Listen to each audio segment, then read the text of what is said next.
saw me flailing around for the last 5 minutes. No, I'll tell you what I was doing, mate, because I thought I'd be clever. I thought I'd do it on my laptop, but of course, who uses laptops these days? And of course, anyway, here we are on the phone, whatever. We got there. So, everyone that's watching, basically, James and I are going to jump on tonight and just talk all things testosterone. We were going to talk about digestion as well, but we had a little bit of a chat earlier, and we thought it might be better to sort of split these out and cover a few topics over a number of weeks. So we're just going to go deep on testosterone for tonight. Going to get into what it is, kind of how it's made, you know, what substrate materials in our body to create it. Talk about why it's declining in modern society. You've got a few studies to look into there. And then talk about what the symptoms of low testosterone, what might be the reasons for it, and then finally how to go about optimizing it. So, James, do you want to kick off with kind of like what testosterone is? Okay, well, I'll tell you what affects testosterone first. The stress of going on social media like this, that's what reduces my testosterone. But anyway, if I go off track, mate, which I always do, just rein me back. But testosterone is known as one of the male sex hormones, androgens. And it's the male main one that gives us male characteristics. Mm-hmm. And it's produced mainly in the testes in males and to a smaller extent in the ovaries in females. So the point there is females need it, as well as males needing estrogen. So, you know, don't disregard that. It also, to a certain degree, is made in the adrenal cortex, you know, the little gland above the kidneys. Mm-hmm. And to a certain extent, it is also kicked up by the pituitary gland. By the pituitary gland kind of sends a signal via luteinizing hormone down to the testes to produce testosterone. So you can see there's already, I'm setting up for this kind of web of things. So the brain, the adrenals, the testes, they're kind of all linked when it comes to testosterone. So lack of testosterone will produce all sorts of brain fog, depression, and that type of thing. And of course, if your adrenals are not optimal for whatever reason, mainly due to lifestyle stresses and the like, then of course you will be unable to make your optimal testosterone. So basically, to answer your short question there, testosterone is the main male sex hormone that people normally talk about. Yeah. So the first point. Now, when people talk about testosterone, they always home in on just the testosterone thing, but I know you're interested in the whole holistic point of view of it. Mm-hmm.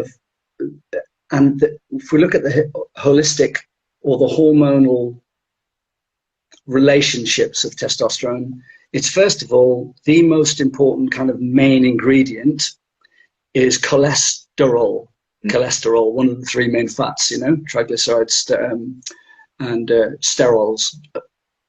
But cholesterol, so my point is, we need to be ingesting a reasonable amount, an optimum amount of cholesterol. And actually, if we don't eat enough cholesterol, our body, our liver will make its own. See what I mean? So you don't necessarily, you want to eat as much as you can.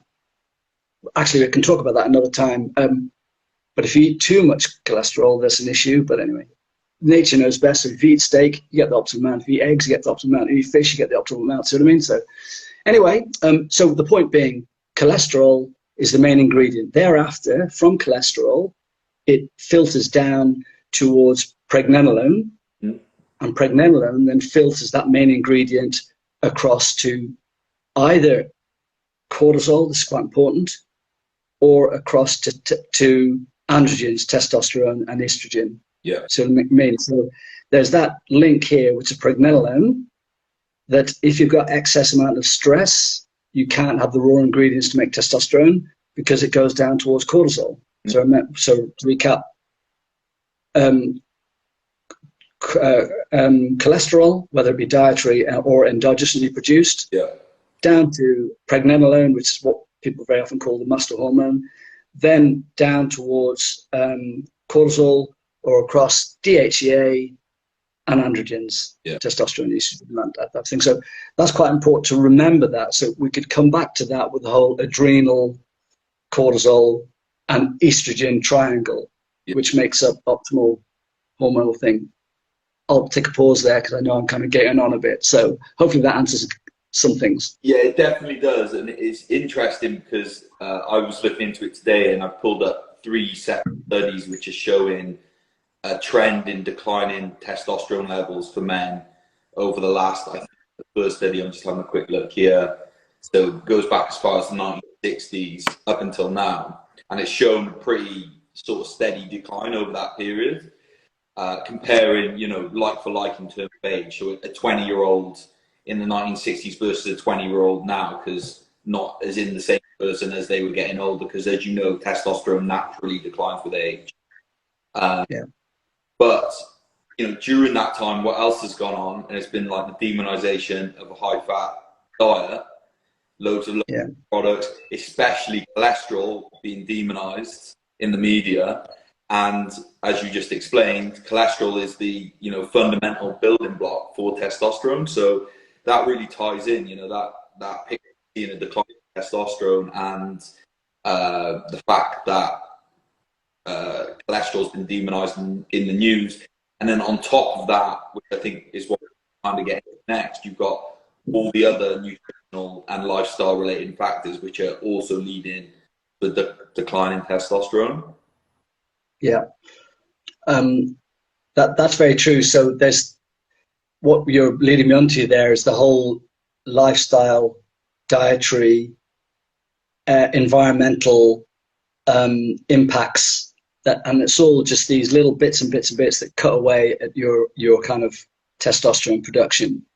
And one of the main one of the ones that people don't quite necessarily are aware of is what's known as obesogens. And that's just kind of a catchy phrase for lots of toxicity. Yeah. And if we go back to our hunter-gatherer days, you know, what toxic load did we have really? Who knows? Not much, I suspect. But the point is that the liver, kidneys, and all the other detoxification pathways could have easily handled whatever, you know, bits and pieces came in our way. But now, of course, we're living in a sea of toxicity. And I don't want to get into this kind of mumbo jumbo stuff, but it really is quite important, you know, because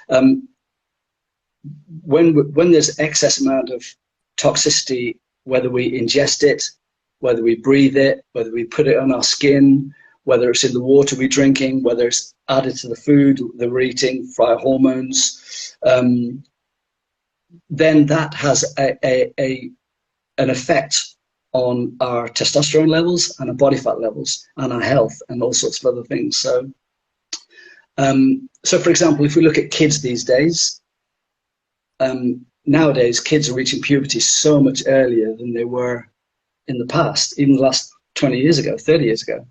And why is that? It's because their endocrine system is high, is revved up, whether it be via estrogen. So a lot of kids nowadays, boys even, have got man boobs at the age of 9 or 10. That's incredible. And then why are people getting so fat and they're still counting the calories? That's another topic, I'm sure we could talk about that. But endocrine disruptors in the form of anything that the body doesn't really recognize as of value will either be, the body will try to excrete it via the liver and kidneys, lungs, or it can't excrete it. It's quite important. And there it wraps it up to protect itself in adipose tissue and fat cells, and it will store it as per a female, because it's a xyno pretend estrogen. Yeah. So that's why you got boys going around with big fat hips and man boobs, and girls too. And when you say xynoestrogen, that it's basically the compounds almost mimic estrogen, right? They're very similar molecular, but they're not exactly the same. But because they're so similar, our body will process it like it processes estrogen. That's exactly right. So basically, you're taking your loads of estrogen, for want of a better word, although it's not estrogen, it's similar. And it's nearly all toxic load. You got things like BPAs, plastics, and we're all microwaving our food in plastics nowadays. And of course, that is massively leaks zyno, pretend estrogens into the food we're eating. We've got the pill being flushed down the loo, you know, and then it's not being present. We're drinking hormonal disruptors via the pill. The additives to the food we're eating, the hormonal from feedlot cattle, and I know we talk about eating meat as being the answer to most things, and I still agree with that. Yeah. But if there's poor quality meat, then of course it's not great. So that's quite an important thing to differentiate. Yeah. There are loads of other things, and I'll let you wait for the question, mate. So you crack on. So I think a good thing for like people to understand is that, you know, some of these, like you said, are hunter-gatherer ancestors wouldn't have had to deal with. That they're kind of available in modern society. You got like air pollution, right? Stuff like that it's hard to avoid that in a sense. But then there's stuff that I think people are completely unaware of, which is very easy to avoid. So, for example, candles.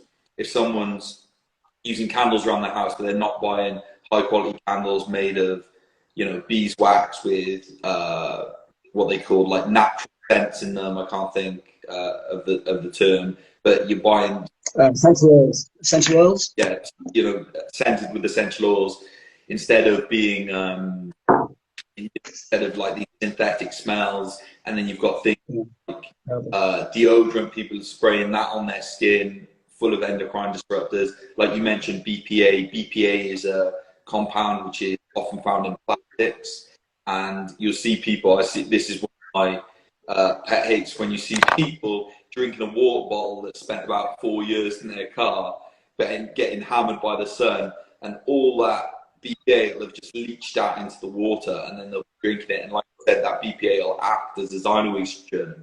And our hormonal balance within our body is a very delicate thing. And if you're just drinking BPA, raising your estrogen levels up in your body, you're going to just throwing that all out of whack. Yeah. You're right. Let's say you've got a water bottle, banging on about the poor old plastic, and the water bottle's leaking this xenoestrogens into the water, and of course the water's full of sugary, carbohydrate, crappy drinks as well. You've got double. But actually, this isn't a prop. It's I didn't put that here for this, but you know, try to drink out of glass. But a little anecdote.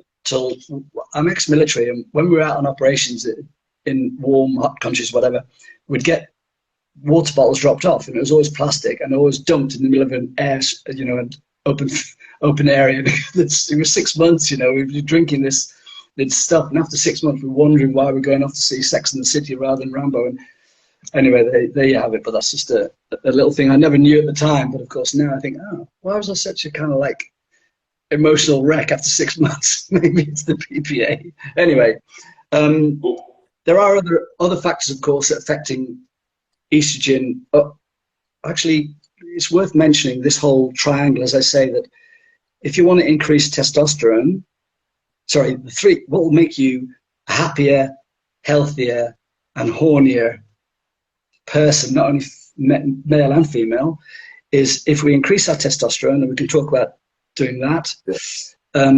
If we reduce our cortisol, and we can talk about doing that, and if we reduce our exposure to kind of odd estrogen, for want of a better word, there are other things, but that triangle is worth people maybe remembering, and that'll produce far more robust, happy, healthy, clear thinking, muscular human, not only male. Yeah.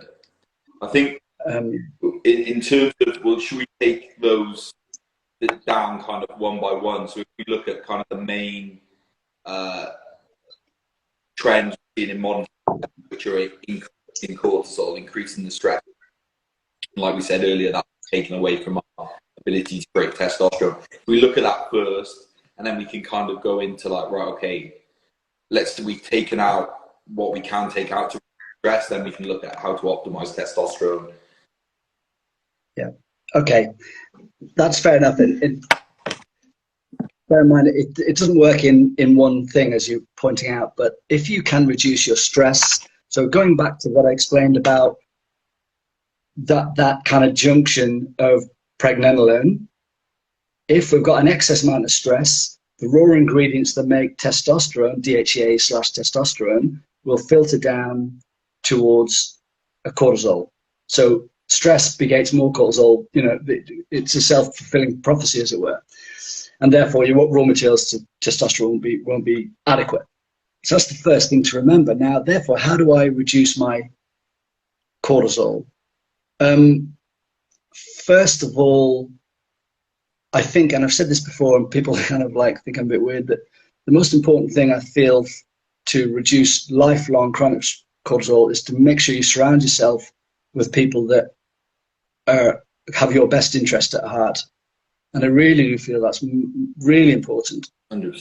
And you are the sum total of the 5 people you hang around with most. So if you hang around with people, whether your missus or your partner and your close friends supposedly are happy, healthy, and supportive of you and love you, then I really do feel, I know it's a bit mumbo-jumbo-y, but I really feel that's massively important from testosterone optimization and cortisol mitigation. Yeah. So that's that. Then also, sorry, mate, go ahead. Sort of just diving into that a little bit deeper, like I can attest to that. We, in a few houses ago, me and my girlfriend, we were living above a woman who was an absolute nightmare.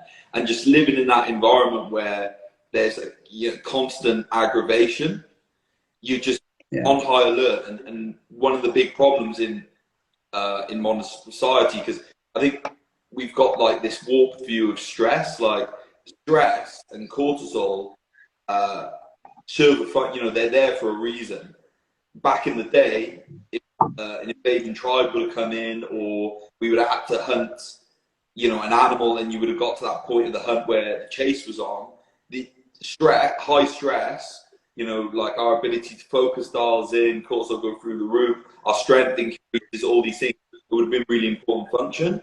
But that is an acute stressor, which, happens for X amount of minutes and then it dissipates. The problem is, in modern society, we have chronic stressors like being around people that give you a hard time all the time, like you said, and all of a sudden that stress is death by 1,000 cuts, right? Yeah. I mentioned it to you guys before, I think, and the lifestyle would be, you're sleeping with your partner who you particularly don't like. You wake up in the morning stressed. You eat a high carbohydrate breakfast, which is stressful, and processed food. Then you get in your shitty little car and drive across town, which takes you an hour because you're stuck in traffic. You get to work where you hate the bloody work. You can see it. It's just, as you rightly put, stress. And you're right. We're just designed to have a bit of stress and recover from it, relax, eat, and so on and so forth. So mitigate how you. Now, I think it's recognizing that in yourself is quite important. Secondly, mentally, I find it very, very useful to write down a gratitude or grateful log, and I do it every night. In fact, hold the thought. So that's actually, I actually write all this stuff down so that's actually, even today I was writing. So the point is, it's really useful because if you can get your thoughts down on paper, it kind of like vanishes them slightly, or it gives them some form of structure. Eating the right thing is quite important too. So if you're eating high stress diet, not only can it cause leaky gut and all sorts of inflammatory responses, but it has a cortisol response. Yeah. You can also go on, mate. Well, I was just going to stop you there. From my understanding, with the diet, and this is another problem with modern society, the vast majority of people will eat their dinner or eat their lunch watching the TV. They won't be focusing on the food that they're eating.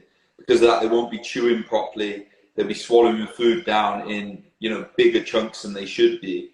And then I'm sure we'll get into this at some point, but if stomach acid isn't functioning properly, if bile's not functioning properly to break down fat and everything else, your digestion, those particles are going to be in your stomach in a larger format than they're supposed to be.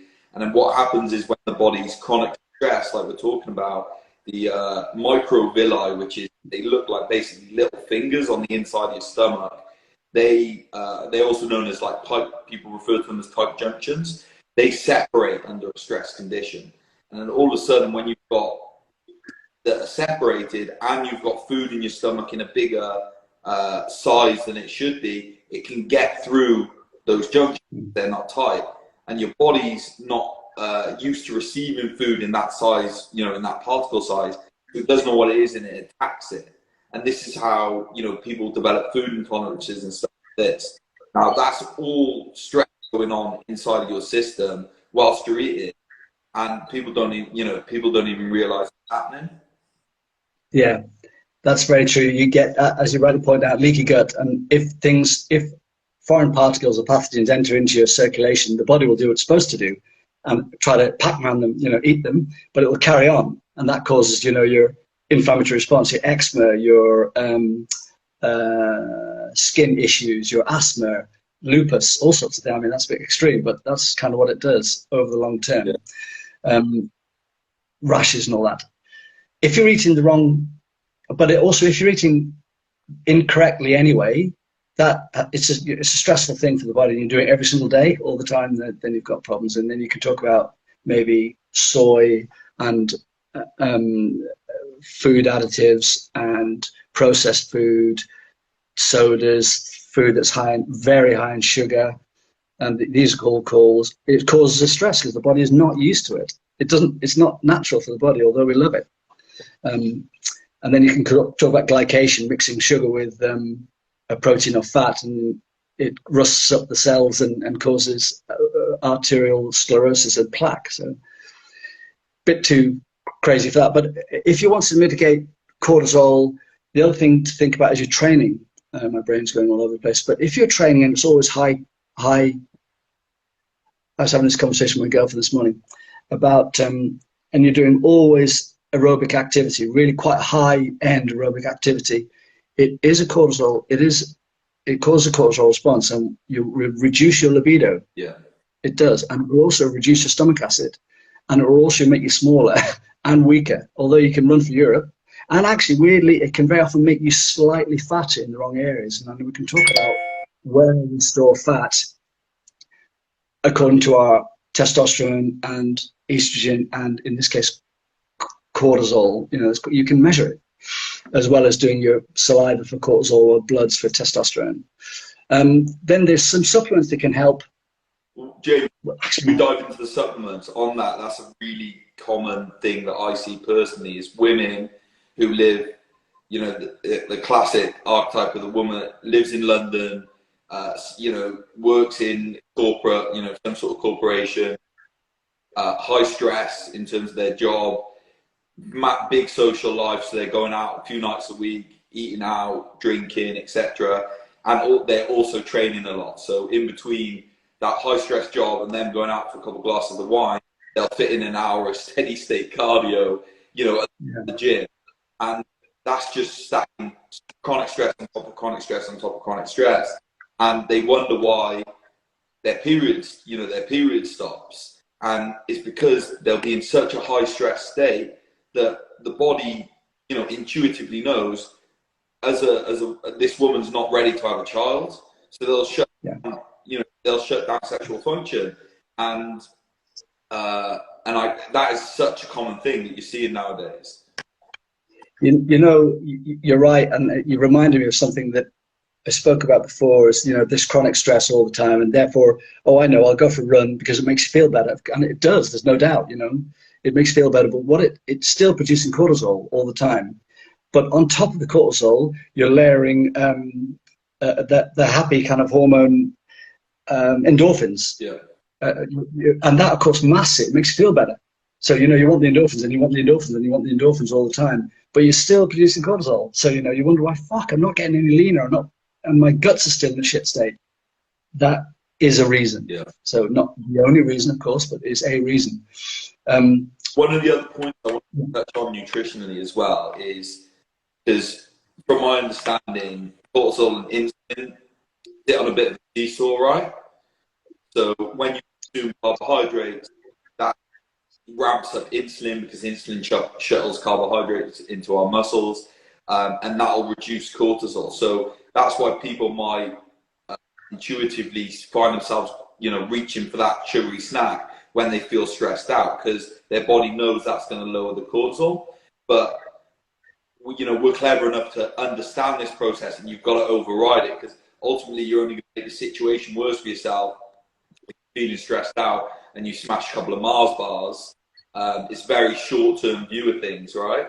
So knowing that and how the body works, there is a way to utilize carbs to mitigate stress in an intelligent manner. Can you talk a little bit more about that? You're reading my notes. That's good. Firstly, from a general point of view, I wouldn't take any carbohydrates on board at all until after you've earned them, either with training or in the evening. Yeah. That's the first point. Second point is, we talk about yin and yang. So carbohydrates, especially the right type, rice and fruit, honey, that type of thing, that will, as you rightly point out, reduce cortisol and increase tryptophan, serotonin. Yeah. And that'll make you relax, you calms you down, hence the evening thing. And I wouldn't have in the morning at all.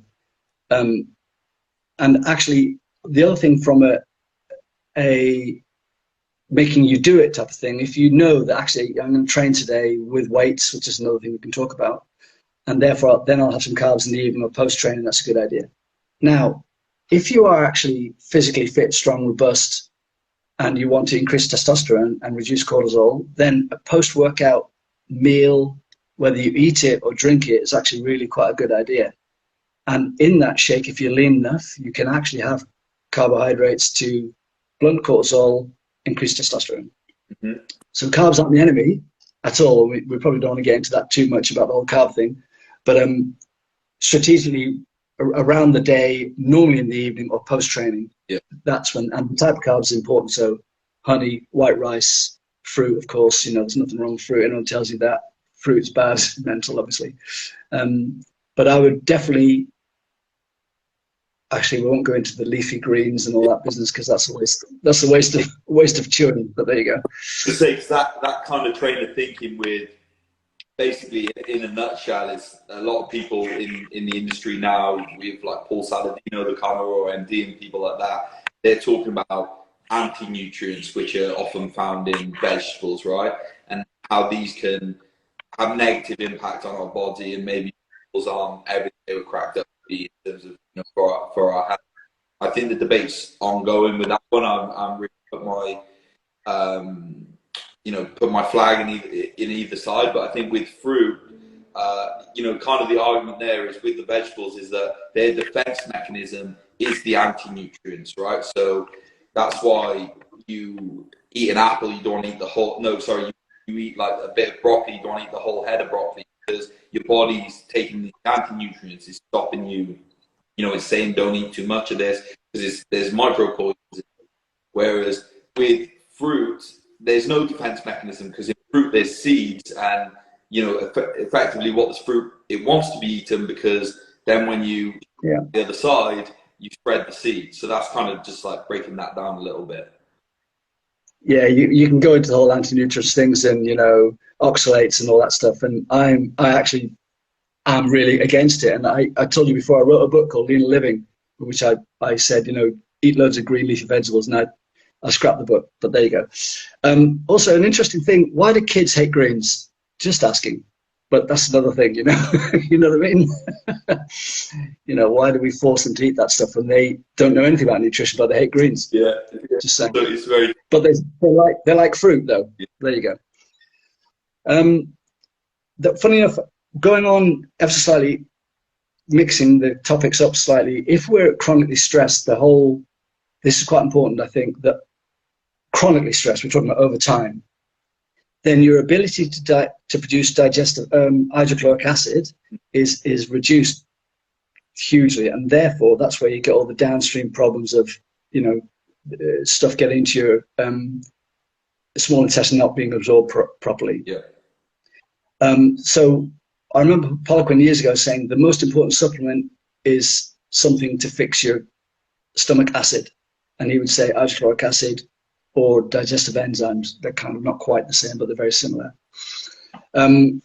So but the point I'm trying to say is a lot of people who are stressed also have gut problems. And that is one of the reasons, you're not able to produce digestive enzymes. And then you're eating all this, go eat some venison steak, which we'll probably talk about, because they're not able to digest it because, of course, they've got no digestive enzymes / stomach acid. So that needs to be addressed. Yeah. Usually by supplementation. Yeah. And we don't want to go on, but that would be one I'd really thoroughly recommend. And glutamine and all that. It's kind of a quick also, fix for that one as well is apple cider vinegar, right? A little bit of a teaspoon of apple cider vinegar pre-meals, and that helps stimulate hydrochloric acid production. Is that right? Yeah, I don't know. I've heard and read about it, of course, but I've never used it myself, so I can't comment. But yeah, it seems to be anecdotally absolutely fine, but I don't know enough about it to comment in this instance. But okay. Yeah, fine. One of the other things I wanted to touch on, which I think is a massive one in terms of like modern day stresses, is sleep. I saw Matthew Walker, the author of I think this book, he's been on Rogan. I've actually seen quite a bit of what he's done be debunked on side note, but one of the studies he references in his book is people have 5 to 6 hours a night compared to people who had 8 hours sleep a night, and said their testosterone levels appeared that of someone 10 years old. Does that make sense? Yeah. Once again, if we think about all this chat, we can do it all you like, but if sleep is the fixes all things, basically. Yeah. If you get optimal amount of sleep, ultimately it's going to fix everything. So once again, nature knows what to do. We can faff around with this supplement, that supplement, and this protocol, but if you're not sleeping, then you are suboptimal, and you'll be a bit. Your testosterone will be low, your cortisol will be high. You'll be irritable, you'll be fat, you'll be angry, you'll have poor digestion, you'll have black eyes, you'll have dog breath because you're not digesting your food properly. Anyway, but in the sleep, as you know, goes in cycles, doesn't it? What does it say, 90-minute cycles? Yeah. So I wouldn't necessarily worry too much if you wake up occasionally, as long as when you do get your nut down, you sleep well. And I think even old Shakespeare, what did he say? He was saying sleep, the sleep that knits up the unraveled sleeve of care. Wasn't that one of his sayings? He was saying even then, they understood that sleep was the be-all and end. And of course, nowadays, here we are, it's dark-ish now, and I've got my light on. I should be like monging out for the night, shouldn't I? I'm on blue screen talking to you, so my melatonin production is going to be ruined slightly. Yeah. So as soon as I finish with you, I need to turn off the screens, make sure all the lights in the house are orange or red or yellow, so that it doesn't blunt melatonin production. And then just relax, calm down, maybe eat some carbs because I've trained, take some magnesium, have a shot of whiskey. That's just my own personal thing. But actually, excess alcohol ruins testosterone. I guess we'll go on to testosterone later on. But the point being, blue light will reduce your ability to produce melatonin, and therefore it's very difficult to sleep if your melatonin is not being produced. Yeah, the old circadian rhythm and all that business. So light. Just diving into that a little bit more, I think it's because our eyes are part of our brain, right? And when our eyes see daylight, we won't produce melatonin because melatonin is the hormone or the neurotransmitter which helps us go to sleep. Well, our bodies are, our evolution hasn't caught up to the fact that we've got blue light emitting screens, telephones, TVs, laptops, and all the rest. So when we're looking at the laptop, looking at the phone late at night, our brain thinks the sun's still up. Hence why it won't to help us go to sleep. So like you said, turn all the screens off, and if you've got like blue light blockers, if you can light candles, if you've got things like I've got a salt lamp in, things like that really help, and also having lights lower down the floor so they're below the line. But interestingly, I just wanted to comment on what you said about the whiskey. This is something that I've kind of been playing with in my own mind in terms of my own evening and morning routine. Is I think you can get into those routines almost to the point at which they become a stressor and start creating anxiety, which stops you sleeping. One of the things that I've kind of recently is I've got a big list of kind of my evening routine tasks, and now instead of having to do one after another to wind down in the evening, I'll just do what I feel. Every evening, I just do what I find. Non-negotiable is digital sunset at 8:30. So phone goes on airplane mode, laptop goes off, TV goes off, blue light blockers go on. But then in terms of all the other things that I use in my evening routine, breath work, meditation, like supplementing with reishi and bone broth and CBD, all these sorts of things. Yeah, I'll just pick and choose whatever takes my fancy. Maybe I'll read, maybe I'll do some stretching, whatever it is, rather than getting hung up on the routine, just like kind of dipping into it and helping. And that's that level of self-mastery, finding out what lets you switch off. So if a shot of whiskey, or, a half glass of wine or whatever helps you wind down in the evening every so often, it's like that 80-20 principle, isn't it? Yeah, it's funny. I realize now, what did I say the other day that you guys were laughing at when I said, just eat rice pudding? And you said, that's the only thing people are going to remember. Yeah. Now that I'm saying a shot of whiskey, everyone's going, fuck it, I'm just going to have a shot of whiskey. Anyway, all those things are absolutely fine. I think breathing, funny enough, once again, last night, I was with my girlfriend, and she said to me, why do you hold your breath all the time? And I kind of sometimes just hold my breath, and of course what it does, it calms me down. So this whole breath work, and people make an industry about teaching how to breathe, and fine, absolutely brilliant. But just take a deep breath. And before you make a decision in life, take a couple of deep breaths. Before you get angry, take a couple of deep breaths. And of course it calms you down. So once again, nature knows. But I think I found the most important one for me and my kids is the light, reducing the lights down. So I guess maybe, is it worth talking about testosterone and boosting that maybe naturally? Yeah, so I think that's the next bit. So if we've kind of covered all the ways that, or a lot of the ways at least, that you can boost, cortisol, which is going to take away from your testosterone production. We look at it from the other angle of kind of like, what sort of supplementation you might use or anything to naturally boost your test. Yeah, let's go into that next. First of all, most important thing, there's a dietary intervention: eat meat and make sure you can digest it, or animal produce and make sure you digest it. That would gives you that cholesterol I spoke about, and therefore that cascade across and all that business. Reduce stress, which we've now kind of vaguely talked about, magnesium being a really good supplement for that. And then training is really quite important. We touched on it earlier. If you're doing always chronic high-end cardio, that's going to reduce your testosterone. Therefore, do training with weights, and usually anaerobic alactate, power or strength, even 5 sets, that type of thing. Yeah. Pure strength, far, far better from a cortisol mitigation point of view and a testosterone boost. Now, I know you don't boost testosterone chronically from training, but it certainly gives you a little spike. And we're talking about these little bits that will help. So eat animals, digest them, train not too blowing out your ass all the time. Breathe deeply, write a grateful log, have sex, then supplementary, probably arguably the most important one that everyone will know about is probably zinc. Yeah. That's arguably the most important one. And then you can talk about adaptogens like ashwagandha, tongata ali, and one or two other things that are useful. And actually they work not so much boosting testosterone necessarily, but by lowering cortisol. So you can see how it's all kind of interlinked, really. Avoid lots of soy. A little bit of fermented soy is fine, but lots and lots of soy is a xenoestrogen. And also it's very high GMO. So of course there's a double whammy there. Let me see what else I've written down here. Oh yeah, Wi-Fi. So there was someone in the gym yesterday, and they had their phone in the pocket training. And I just pointed out that if you have your phone on your body all the time, it reduces your strength by what random number? I think it's about 30%.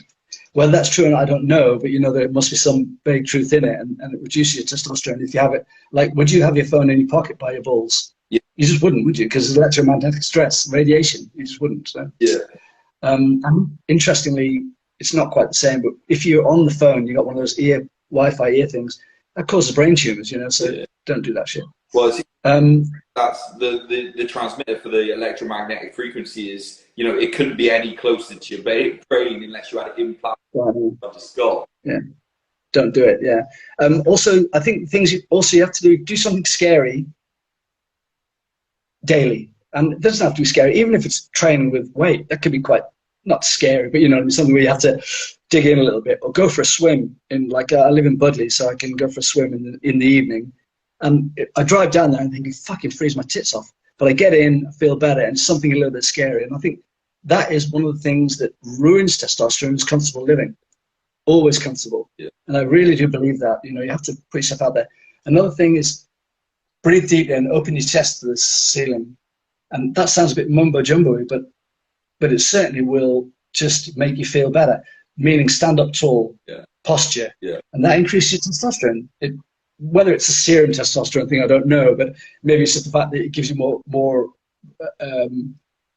it makes you feel better. Yeah, might be a thing. So a lot of these things are maybe not proven, but there have been studies showing these bits and pieces. Low fat. Do not eat low fat stuff. Just don't. And you shouldn't. There should be no reasons. Don't eat low fat steak. You just eat steak. There's no such thing as low fat eggs. You just eat eggs. Yeah. Like eggs without the yolk. That's fucking mental. You know what part of nature tells you to get rid of the yolk? Yeah. And also some choline in it, which is, you know, one of the phospholipids. I've written down here, hang on, posture, deep breathing, ashwagandha. Quite a useful guy to follow, and I saw his podcast the other day called Andrew Huberman, and he talks about this. He does about 20 minutes on testosterone increasing and tongatali and all these things. But interesting when he talks about, which is a herb, by the way, an adaptogenic herb. Interestingly, I've heard of that about 10 years ago about Poliquin. He talked about tongatali as well. And then ashwagandha is quite a good one. Rhodiola rosa is quite a good one. You know, that ginseng thing. And I think they've got some merit, you know? Yeah. Well, just on that, one of the things I wanted to say to people is that obviously we've got our product, Optimise Male, next week, is a combination of beef testicles and beef liver. So it's like going to be part of the nose to tail range. And, you know, it's kind of that concept that like build like, and the testes have high levels of zinc, which obviously, like we've discussed, is great for testosterone production. But not only do they have high levels of zinc, they have zinc in the right quantities that you need, rather than just like completely overloading your body. They've also got epidermal growth factor. They've got activin and inhibin. These are all things that are involved in testosterone production, sperm production. And then the other part of the product is, so half beef testicles is half beef liver. And like, you know, we discussed throughout this, you know, this whole live, is we're dealing with all of these endocrine disruptors at the moment in months, right? And what's the detox organ is the liver. So what our ancestors kind of proposed, you know, thousands of years ago, was that if someone, you know, if a human being was unwell, if they had a bad liver, or if someone had a bad heart, you'd feed them the heart of a healthy animal. You'd feed them the liver of a healthy animal. And research out of the University of Edinburgh in 2019, I think, so fairly recently, has proven that to be true in animal models, at least. So the liver will preferentially go to the liver of the animal that's consumed it to rebuild it. So, you know, we're bringing grass-fed and organically certified liver from, you know, a healthy, happy cattle to rebuild your liver and ultimately enhance the detox. So that, I'm extremely excited about the testicle supplements, and you've gone for the what do you call it again? It's going to be called Optimise Male, but after your suggestion, I put beef testicles on the front of the package. A photograph of some beef of some bull's testicles will go great. But I'm very excited about that. And literally, I've been kind of, the reason I haven't bought any is because I'm not sure which products are good and bad, but because you're selling them, I'll definitely go to you. And then if you look at in nature, you know, the alpha of the pack, when they kill something, the alpha of the pack will go in and eat. It's written out. Sounds like the bollocks.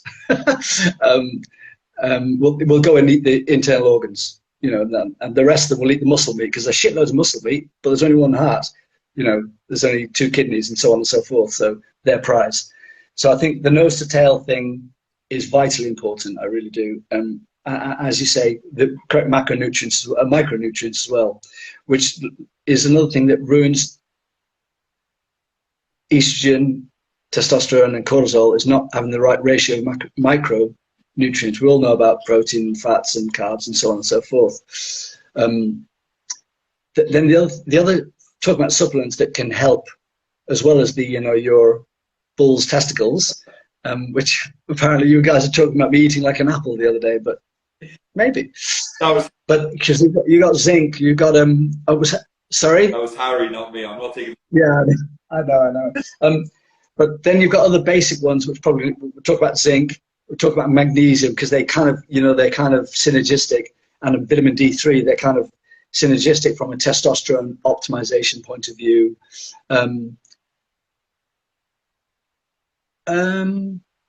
Omega-3 maybe, fats, and I think actually another one is eating well after arduous training. Yeah. I think that's quite important. Now, I know we can talk about fasting and mTOR and, you know, AMPK and glucagon and the functions of glucose and glucagon and insulin, but we're not on about that today. But I think if you train hard, you're high cortisol, because when you start training hard, you know, the cortisol and testosterone start rising exponentially, but testosterone drops off after about 20 minutes or so if it's hard training. Yeah. But cortisol carries on through the roof, you know? Yeah. So when you finish your training after 45 minutes, hour and a half, your testosterone starts to plummet, of course. Cortisol's still high, so you want to get that cortisol down. Yeah. And one of the ways to do it is, you know, eat or drink a high quality, nutrient dense meal, protein, glutamine, some form of honey style carbohydrates. Spirulina I'm a big fan of.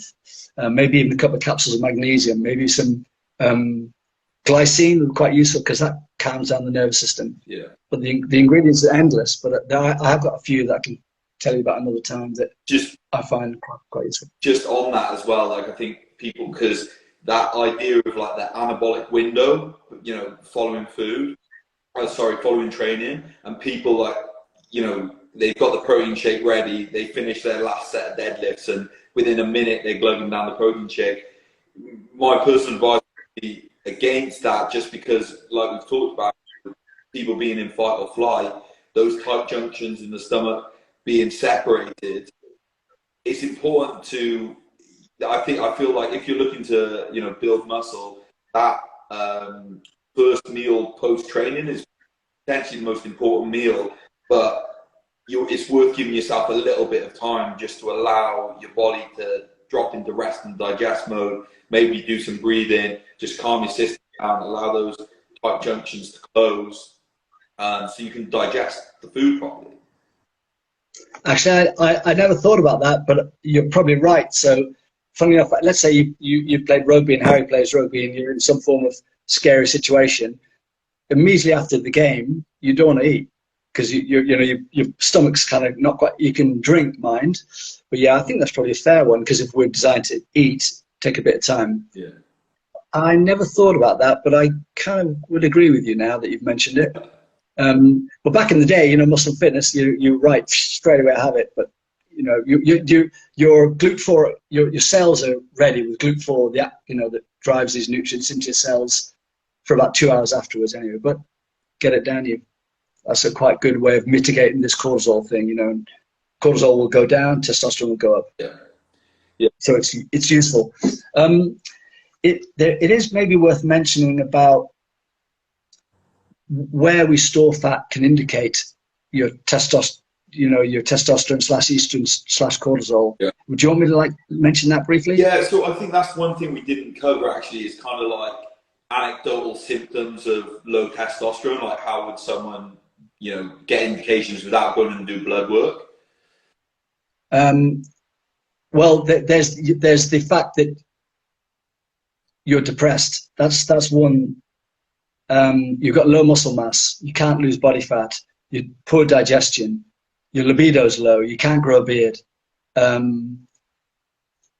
But actually, one of the main ones is being angry all the time. But then physically, what you can actually see is your tricep site is your mother site. So if you've got lean triceps, all being equal, your androgen reserve is pretty good. Yeah. You know, of males, it should be around about 5, 6, 4, 5, 6. Females is a little bit higher.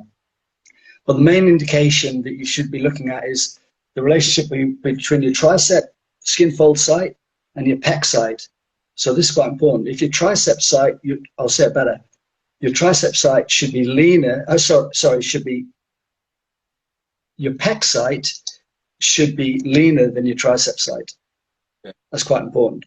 So if your tricep site is 5, your pec should be 3. If your tricep site is 8, your pec should be around about 5. That's quite important. If it's the other way around, that means you're producing fat here. Yeah. Which therefore you're producing, you've got excess estrogen. Yeah. Okay. Just the way it is. Similarly, if your hamstrings are fat, that is an indication you've got excess estrogens that you're making endogenously within yourself, or you're ingesting too many estrogen-like compounds. Where do I endogenously make estrogen? Actually, no, I won't necessarily worry about that. If you're having an excess amount of exogenous coming into your estrogen, you'll end up storing fat either in your man boobs or your hamstrings as well. So yeah, okay. So that BPAs, like we talked about, the endocrine disruptors, soy, these sorts. Yeah, exactly. And then you've got aromatase endogenously. If you've got an excess amount of fat, those fat cells producing aromatase enzyme, which converts, this is quite important, converts testosterone to estrogen. So that's what I mean by internally, how you're making estrogen, or externally. Yeah. So fat begins fat. The more fat you are, the more estrogen you're producing. It's just the way it is. Yeah. So get lean. But it's quite important that the tricep site and pec site and your hamstring site and quad site, they'll tell you your estrogen amounts, whether endogenously or exogenously. But once again, how do you fix that? Your liver. Fix your liver. Yeah. So you can detox all of these issues. Well, you just help the main organ that does that, and it's the liver, isn't it? So eat liver. That's quite important, and then obviously get rid of the crap, the plastics and the scents and the stuff we spoke about. Yeah. But the point is, you can actually measure it, and if you think about it, it makes sense. If we accept that the tricep site is your androgen site, therefore that should be lean, and your pec, from a male point of view, should be leaner. It makes sense. Otherwise, if it's fatter, then you're producing fat for a female. Yeah. Same as the hamstrings. Remember, I spoke to you about this whole thing about fat xenoestrogens being stored as fatty tissues. Yeah. in your fat tissues and stored a la female. Yeah. So that's quite important, and it can be measured. Yeah. Then if you've got excess stress, it'll usually store around your around your stomach, because I think it's something like 4 times more cortisol receptors around your stomach. So you're making me think now as well, because a lot of factory farmed animals will be fed soy. That's a really common food, and they'll be highly stressed as animals. Do you think that would end up, they would be storing huge amounts of estrogen because of that in their adipose tissue? And then, if you're then eating those animals and the fat on those animals. I would say, I don't know that, but what I would say, if they've got high omega-6 to omega-3 ratio, that will then cause you to have kind of an excess toxic load. So I don't know if the actual hormone would be in there, but certainly the omega-3 to omega-6 ratios are quite important. Yeah, it's interesting. What was I going to say? The main thing that I noticed whenever I've spoke to anyone that's spoke to me about thinking they did have low testosterone levels, and I've spoken to them about all the stuff that we've spoken about tonight, how to naturally boost your testosterone levels by getting cortisol through optimizing all these other things. The main bit of feedback people guys tend to give is they just say they feel more like themselves, yeah, and that's kind of like testosterone being the main male sex hormone. it's kind of like underpins, you know, what it makes you, you know, to feel manly, and like ultimately that's what people come back and report. Yeah, and on the flip side, if you've got less of it, you feel absolutely horrendous. And you know, I spoke about the depression thing. You know, lack of testosterone. What's that book called? Ageless. There's a great book called Ageless Man, and it talks about how androgen, your correct androgens, testosterone for want of a better word, you know, basically affect nearly all other hormones. It's like kind of not quite a master hormone, but as near as damn it. But you know, similar to the thyroid in that regard. Without it, we're bugging. With it, we're absolutely fine, happy, healthy, horny. Yeah, that's the way it is. Yeah, exactly. True. James, yeah. I think we're hitting about the hour mark now, and it kicks you off once you hit an hour. So we'll call it a day there. And I think we need to sit down and make a plan and cover a few other topics in the future. I need to stay on track more often, mate. But really good of you inviting me on. I'll catch up with you soon enough. Yeah.